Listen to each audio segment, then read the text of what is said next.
C'est parti. Attendez pas vous. C'est pas toi.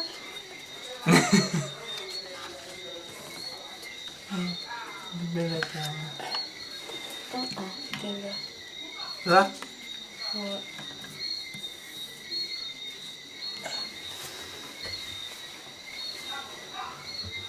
Ça m'a l'air pas mal.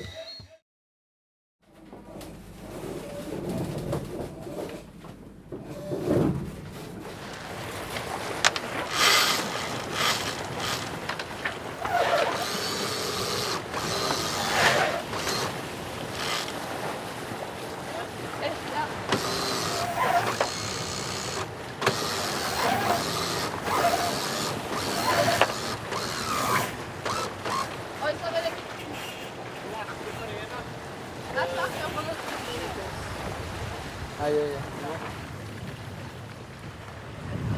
Le bateau stop, ça continue. Cette fois-là avec 3 jeunes Norvégiens. Donc il y a Eric, Helen et puis Andrea.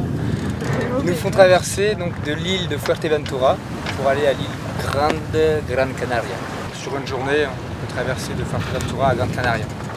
Donc on est le combien déjà moi le 10 novembre 2015. Et nous allons arriver à Gran Canaria.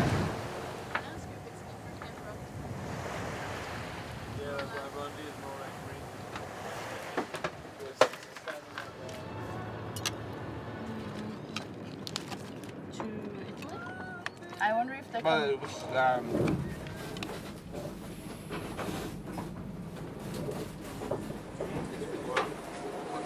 Direct, en fait, on s'est fait accoster par des Français qui cherchaient un bateau aussi, comme nous, pour faire la transat.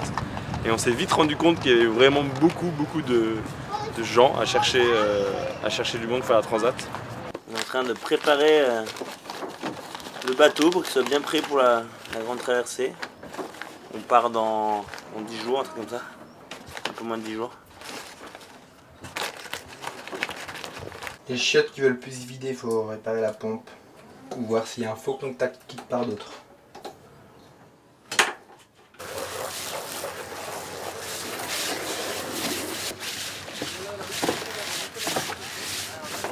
Un mec de l'ARC, de l'organisation, vient checker tout ce qui est sécurité pour voir si tout est bien en règle, pour voir si finalement notre bateau est bien safe, bien sécurisé. Du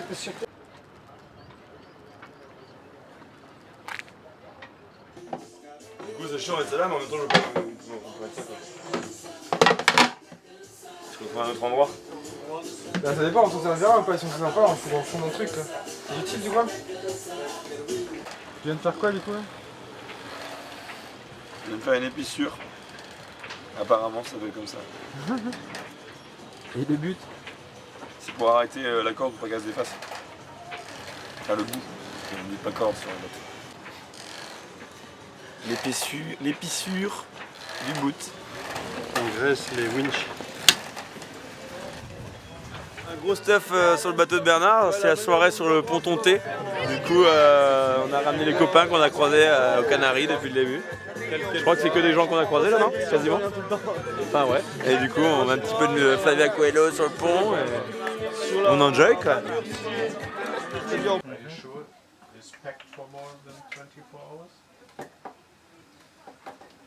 On a un petit souci avant le départ. Une chose assez importante qu'on n'a pas, c'est des gilets de sauvetage. Donc là on va se faire une petite mission, recherche de gilets de sauvetage que des gens auraient en trop. On pourrait leur emprunter et leur rendre à la fin de la course à Sainte-Lucia. Donc là on va de nouveau aller accoster les bateaux. Pourtant on n'a pas besoin parce qu'on a déjà notre bateau, mais on doit aller de nouveau accoster les gens dans les bateaux. Si on ne trouve pas, ce sera un échec pour notre challenge de voyager sans payer, parce que ça veut dire qu'on sera obligé d'acheter ce gilet. Et depuis le début, on avait pourtant réussi à seulement devoir payer pour la bouffe, la nourriture. Tu mets ça, Bernard? Bah, bonne chance. Hein. Vous avez eu du boulot. On est dans un magasin de vente de matériel pour bateau. Et notre but, c'est de négocier un échange entre 10 vieux gilets de sauvetage pourris comme ça, contre 1 ou 2 gilets de sauvetage réglementaires.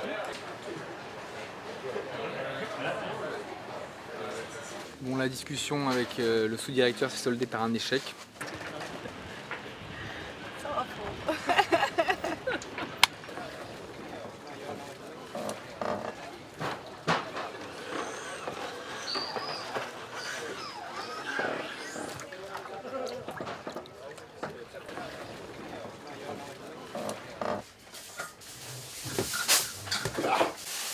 very fast.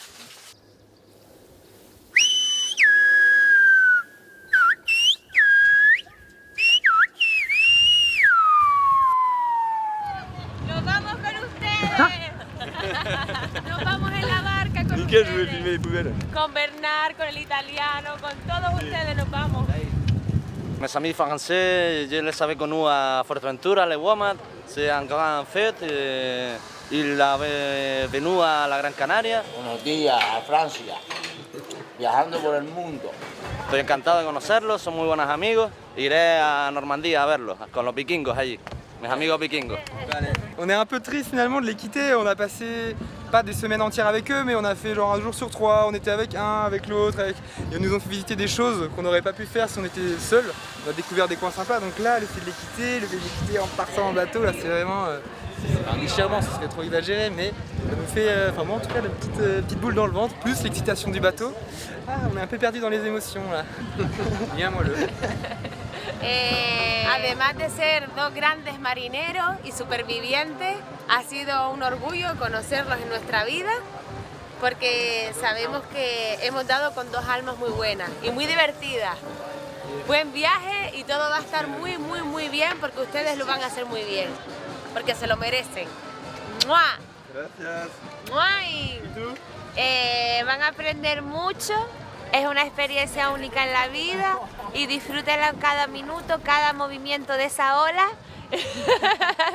y cada tempestad. Disfruten de cada momento porque es único en la vida. Buena suerte. Bien dicho. Ay, los queremos. Gracias por todo. Les gilets de sauvetage. On pensait qu'on allait réussir à en trouver, on pensait qu'on allait réussir à en emprunter et puis les rendre à l'autre côté.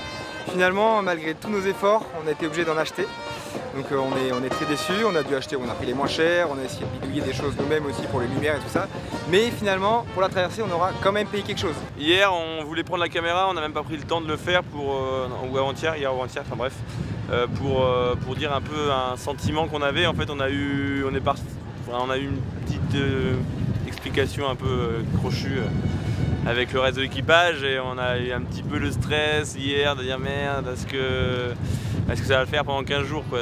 C'est-à-dire qu'on va être 15 jours enfermés sur le même bateau avec des personnes, on n'était pas sûr de vraiment partager tout le temps les mêmes points de vue. Donc voilà, on a eu un petit coup de stress avant-hier, mais bon là c'est passé, on se sent vachement mieux, on est moins tendu par rapport à ça. Et donc là, là on va y aller là on part dans quelques instants. Allez, on embarque, tout le monde se barre.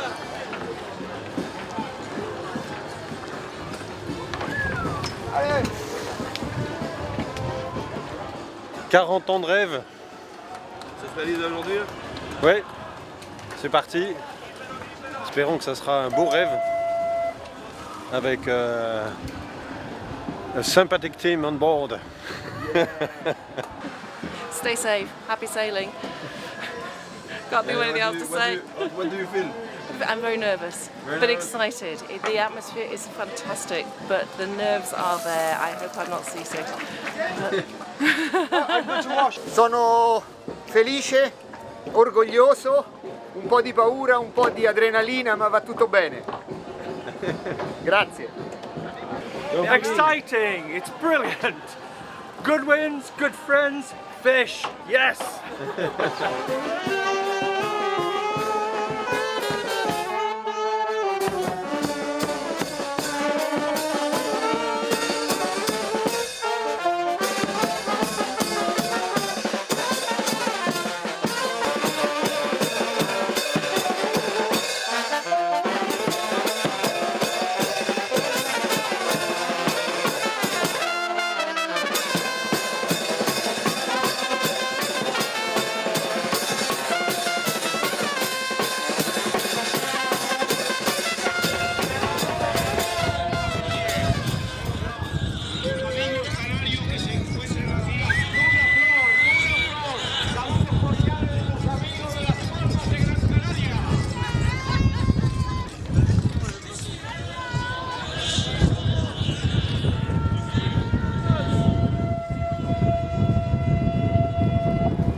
Excellent mon gars.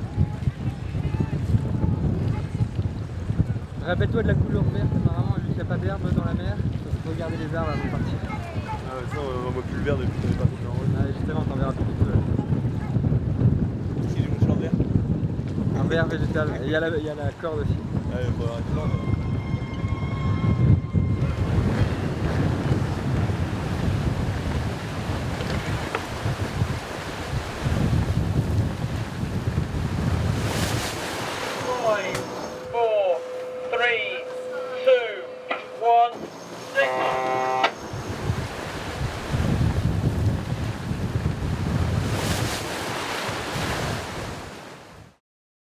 Jour 1.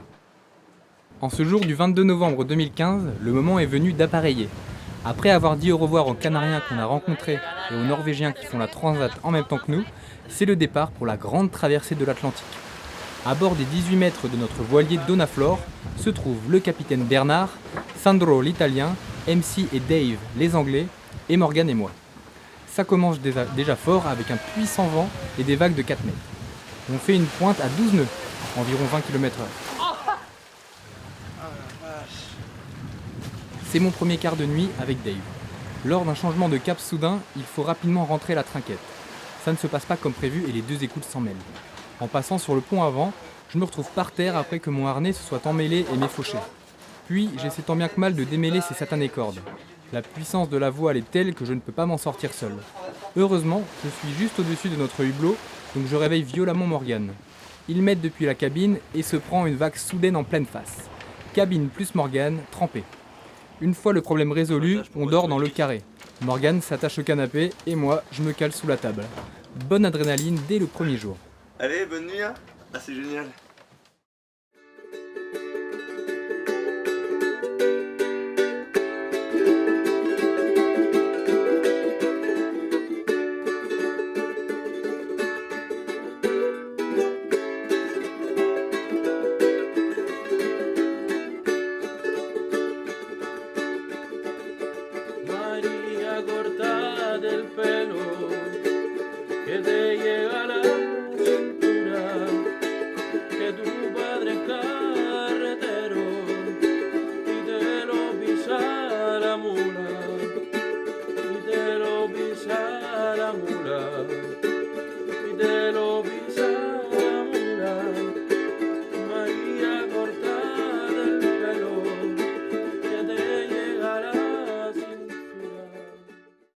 Jour 2. La mer nous secoue encore pas mal. J'entame la lecture de Mémoire du large d'Éric Tabarly. Ce mec est une légende de la navigation. C'est passionnant et très bien écrit. Son récit me fait encore plus savourer ce début de traversée, tellement il me transmet sa passion de la voile. Ça, plus les vidéos des aventures de God of Bengal, ça me donne des idées. Qui sait, peut-être un nouveau projet pour le futur. Heureusement que nous avons pris les patchs contre le mal de mer, car Sandro, MC et Dave sont malades. C'est tellement agréable de rester assis sur le pont à regarder la mer déchaînée, c'est majestueux. Jour 3. C'est un plaisir le matin de passer la tête hors du hublot de notre cabine, situé tout à l'avant du bateau. L'étendue de l'océan est impressionnante. Nos draps sont encore vraiment moites car on ne peut pas laisser le hublot ouvert au cas où une autre grosse vague rappiquerait. C'est une galère sans nom pour dormir. Il y a tellement de roulis que mon corps allongé valdingue de part et d'autre du lit. J'essaie malgré tout de me caler comme je peux. Jour 4. La journée commence mal. En mettant le chapitre 2 en ligne, sur l'ordinateur du bar avant le départ, on a sûrement attrapé un virus. On ne peut plus accéder aux données que nous avions prises de chez nous pour le voyage. C'est frustrant. Encore une fois, ça me fait me dire qu'il faut se défaire de cet attachement à la technologie qui est tellement fragile, mais bon, pas facile. Regarder la mer me détend. On essaye de démêler le code D, mais on n'y arrive pas. Soirée posée et détendue avec notre cher capitaine Bernard à contempler le reflet puissant de la pleine lune dans les vagues de 4 mètres. C'est magnifique et impressionnant. Je commence l'écriture détaillée du script et du documentaire porteur d'espoir, plein de nouvelles idées depuis le début du voyage. Jour 5. Ce matin, le pont est taché de sang. Un poisson vient d'être pêché par Dave, une dorade coryphène de 50 cm. Aussitôt pêché, aussitôt cuisiné et aussitôt mangé. Ensuite, on démêle le code D qui s'est mal renroulé, comme très souvent. Puis, on s'entraîne à faire des nœuds avec le capitaine. T'as pas besoin du livre hein? T'as pas besoin du livre pour le faire. Faut que je m'en souvienne. Notre capitaine, il sait pas faire les nœuds. Oui, là, tu la repasses là-dedans. Si?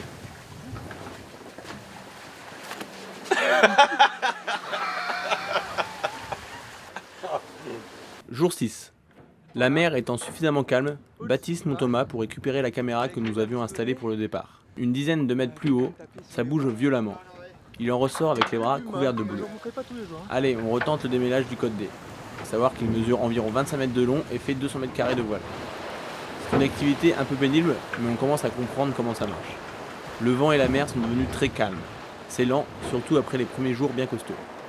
Au dîner, on s'accroche un peu avec le reste de l'équipage, excepté le capitaine. Ils ont besoin d'une grande organisation, comme s'ils étaient au travail. On réussit tout de même à trouver un compromis. Nouveau livre, Seul autour du monde, les aventures de Joshua Slocum, premier homme à faire le tour du monde en solitaire, en voilier, fin 1800. C'est incroyablement agréable de voyager dans les mers du monde grâce aux récits de ces aventuriers et quand on sort du livre, soi-même être au milieu de l'océan. Jour 7. L'accord pris hier avec le reste du crew au sujet des quarts de nuit n'est pas suivi. On est déçu et on explique notre ressenti. Un des membres finit par sortir du carré en poussant une gueulante soudaine qui nous fait halluciner.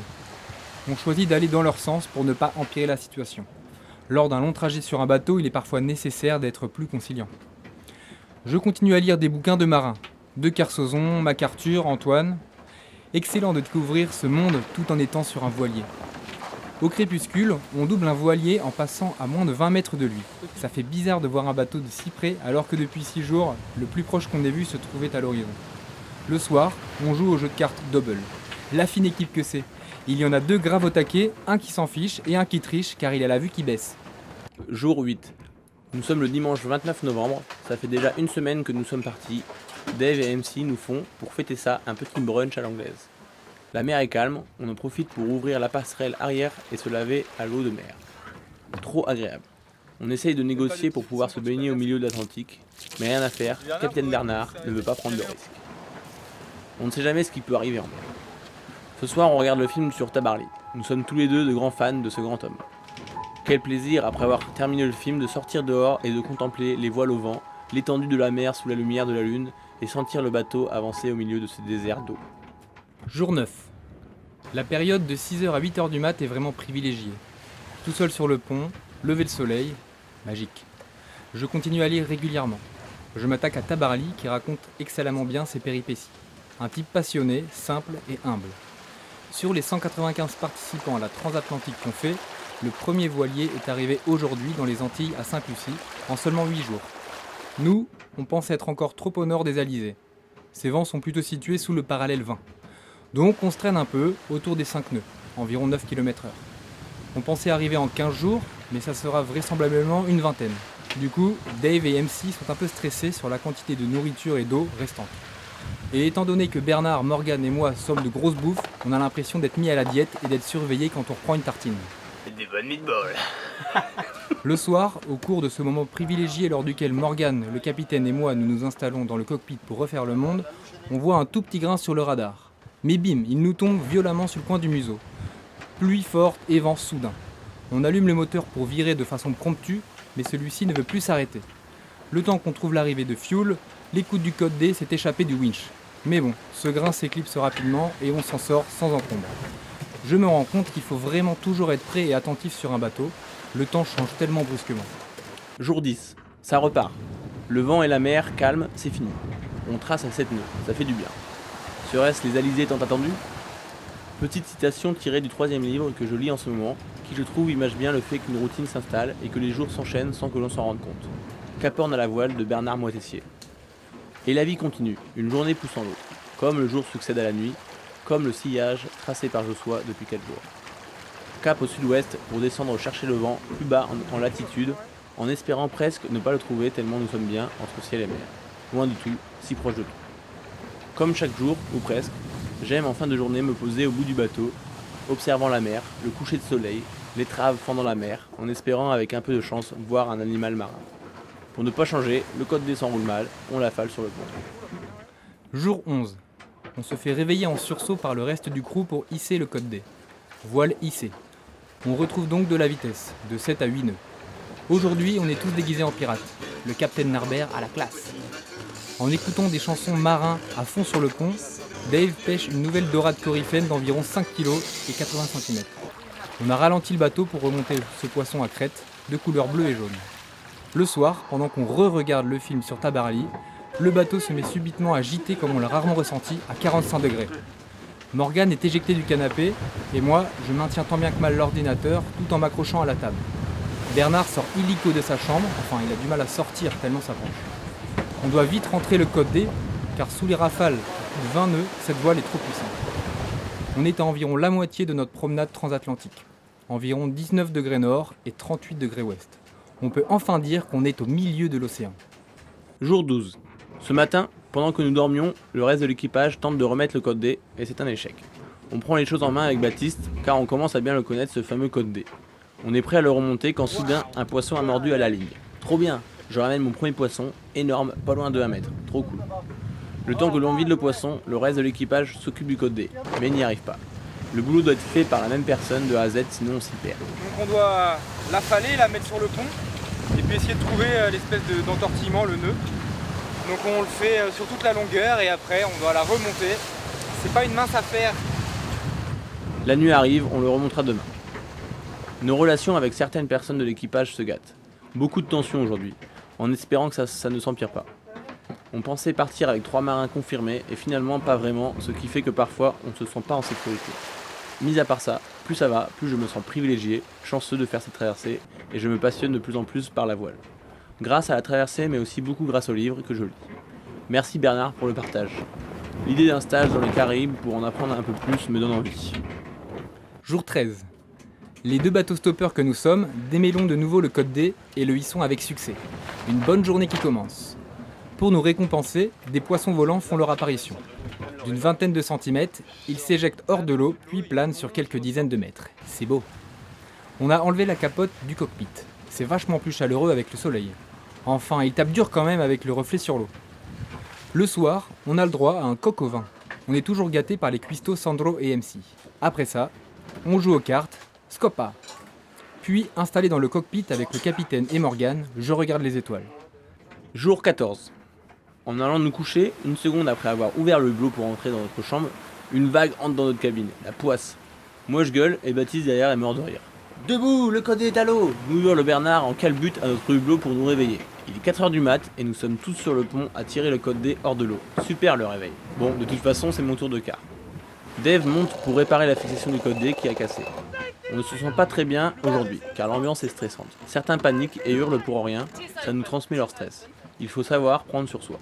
Nous faisons le montage du hors-série Pedro de Canaria. La réparation casse au bout de 10 minutes. À son tour, Sandro monte. La nouvelle réparation a l'air de fonctionner, même si la voile semble moins tendue que d'habitude. Bernard, voulant avancer vite, prend le risque de laisser le code D cette nuit alors que je lui conseille de le replier. Jour 15. Wake up Morgan, you're half an hour late mate. C'est Dave, 6h30, qui vient réveiller Morgane qui ne s'est pas réveillée à cause d'un bug de l'alarme. Quand je me réveille, plus tard, je ne peux que constater la catastrophe qui s'est produite au cours de la nuit. Le code D est entièrement déchiré de haut en bas. S'en est fini cette grande voile noire, majestueuse et caractérielle. Et par la même occasion, s'en est fini des pointes à 10 ou 11 nœuds. Cette voile nous aura causé bien du souci, déjà lors du trajet Andalousie-Canaries, mais c'est celle-ci qui nous apportait nos petites montées d'adrénaline régulières. La nuit, pendant mon quart, je ne fais pas le malin car sous les rafales à 25 nœuds, dans un grain, on avance quand même à plus de 9 nœuds avec le génois et la trinquette. Jour 16. Aujourd'hui, en me levant, je trouve que ça sent la fin. Je pensais qu'on allait en avoir encore pour une semaine, mais l'ordinateur de bord indique l'arrivée dans 4-5 jours si l'on reste sur cette lancée, ce qui n'a pas de raison de changer. On devrait arriver autour du 11-12 décembre. Mis à part quelques différences de point de vue avec certains équipiers, on se sent vraiment bien ici. On n'a pas envie que ça se termine si vite. Surtout que l'on n'a même pas encore commencé le chapitre 3 de Los Dos Bichos. Bon, d'un autre côté, penser à l'idée de découvrir les Caraïbes donne bien envie aussi. Mis à part ça, rien à signaler. La routine est bien installée. Déjeuner, apéro et dîner toujours aux mêmes heures. Chacun va à ses petites activités habituelles. Lecture, cuisine, paramétrage de l'ordinateur de bord, sextant, écouter la musique, film, sieste, regarder la mer, thé, réglage des voiles, écriture, etc. Jour 17. Je me fais une petite session lecture allongée à l'avant du bateau. Puis, on fait l'enregistrement de notre journal de bord pour la vidéo de Los Dos Bichos 3 dans notre studio improvisé qui est la chambre de Sandro. Je me rends compte qu'on a vraiment pris l'habitude de vivre dans un bateau. Se tenir d'au moins une main quand on marche, galérer aux toilettes, mettre le strict minimum sur la table sinon tout valse, et savoir exactement à quel coup de roulis le pot de confiote va glisser. Le soir, pour changer, un grain. Il pleut horizontalement. Au moment de rentrer la grand voile, le pilote automatique bug soudainement. Heureusement, Bernard est là pour barrer aussitôt. Jour 18. J'essaye de profiter au plus des petits plaisirs de la traversée. Avant de partir pour ce voyage, je pensais que 15 jours en mer seraient très longs avec beaucoup de moments d'ennui, mais finalement pas du tout, loin de là. Une vingtaine de dauphins viennent jouer à l'avant du bateau pendant une quinzaine de minutes. C'est génial et magnifique. Moins bien par contre, grosse frayeur, Sandro a glissé lors d'un gîte et c'est de justesse qu'il a évité de tomber à l'eau. Il faut vraiment rester vigilant à tout moment sur un bateau. Jour 19. C'est le dernier jour complet de notre traversée. Mais ce n'est pas le plus agréable, car depuis la frayeur d'hier, on sent une tension au sein de l'équipage. Le capitaine ne rigole plus du tout, ayant sûrement accumulé fatigue et stress.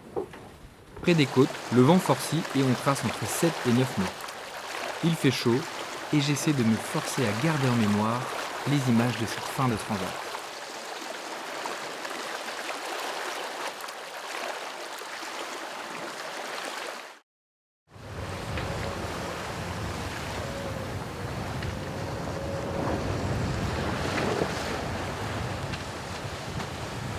Voilà, on arrive. Comme vous pouvez le constater, on voit Sainte-Lucia derrière nous. Ça fait 20 jours qu'on est parti des Canaries et nous voilà aux Caraïbes. Donc super excités. On est contents, on est fiers. Ça fait 3 mois on est parti de Normandie. On a réussi comme prévu à venir jusqu'ici en stop. Donc c'est une belle fierté quoi. Donc voilà, donc maintenant on va aller découvrir ce côté-là de l'Atlantique. On a un sentiment un peu mitigé. D'un côté, on est content d'arriver parce que déjà depuis que Sandro a failli tomber à l'eau, le capitaine est devenu un peu plus strict sur la sécurité, donc on ne peut plus aller se poser à l'avant du bateau comme on faisait d'habitude. Donc on est un peu frustré vu que c'est la fin. Également, on est content d'arriver parce qu'on a envie de découvrir l'île, on a envie de gambader, de sauter et puis on a envie de rencontrer de nouvelles personnes. Mais d'un autre côté, Donnaflor, finalement, ce bateau-là, on n'a pas forcément envie de le quitter parce qu'on ne s'est jamais ennuyé au cours de ces 20 jours. On avait toujours des choses à faire. Et puis la mer, le ciel, les péripéties de navigation, ça nous a bien botté. Finalement, on peut dire qu'on a eu le coup de cœur du monde marin, du monde de la voile. S'il y en a qui veulent devenir matelot stopper comme ce qu'on vient de vivre, petite info qui peut vous intéresser. La période de transat, en partant de l'Europe, c'est de fin novembre, en gros quand les alizés commencent à se pointer, jusqu'à fin mars. Et autre info, mais qui est complètement subjectif, c'est vraiment notre point de vue, c'est qu'on privilégierait et on va continuer à privilégier les petites marinas et les marinas moyennes quoi. Les très grosses marinas, on le sent moins quoi. Même si on avait trouvé un bateau en étant à Las Palmas, on sentait que c'était moins facile d'aller au contact des marins. Et si vous faites ça, bon courage et amusez-vous bien.